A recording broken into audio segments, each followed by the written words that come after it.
അൽഹംദുലില്ലാ, ഞാൻ 15ാമത്തെ വർഷമാണ് ഗൾഫിൽ നിന്ന് പ്രവാസ ജീവിതത്തിന് ശേഷം. ഇന്നേ വരെ നമുക്കൊരു പബ്ലിസിറ്റിയോട് കൂടിയ ഒരു വർക്കിനെ സമീപിക്കേണ്ട ആവശ്യം വന്നിട്ടില്ല.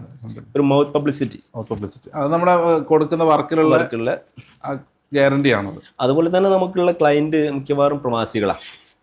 അത് എങ്ങനെ എത്തിപ്പെട്ടത് അറിയില്ല, ഓരോ കണക്ഷനിലൂടെ, ഒരു ബന്ധങ്ങളിലൂടെ.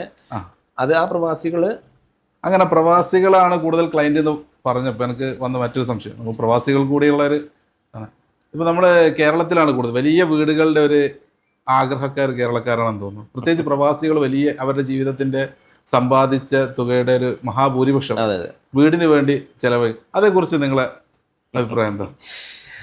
അത് എൻ്റെ വീട് ഞാൻ നിർമ്മിക്കുന്നത് ഗൾഫിലായിരുന്നപ്പാ.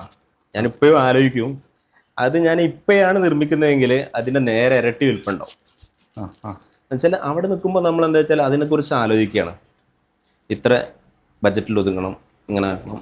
പക്ഷെ ഇവിടെ നിൽക്കുമ്പോൾ എന്താ വെച്ചാൽ മറ്റുള്ളവൻ്റെ വീട് കാണുമ്പോൾ അതിലേക്ക് പോകണം, ഇതിൻ്റെ വലുപ്പം വേണം, അങ്ങനെ ആലോചിക്കണം. പക്ഷെ നമുക്ക് സ്വന്തമായൊരു പ്ലാനിങ് ഉണ്ടായിട്ട് ഇത്ര ബഡ്ജറ്റ് നമുക്കുണ്ട്, അത്ര ബഡ്ജറ്റ് കൊണ്ട് വീട് നിർമ്മിക്കണം എന്ന് തീരുമാനിക്കണം. അത് നമ്മുടെ ആവശ്യങ്ങൾ എന്താന്ന് കൂടി അതെ നമ്മൾ മറ്റുള്ളവരുടെ ആവശ്യത്തിന് നമ്മൾ നോക്കണ്ടത്, നമ്മുടെ ആവശ്യം എന്താ നോക്കി അതിനനുസരിച്ചുള്ള വീട്. നേരത്തെ ഇവരെ അതെന്റെ ഒക്കെ കല്യാണത്തിനെ കുറിച്ച് പറയണ്ടല്ലോ, അവരെ 5% 1% വരുന്നുള്ളൂ. നമ്മളെ ചിലപ്പം 100% മതിയാവില്ല വീടുണ്ടാക്കാൻ.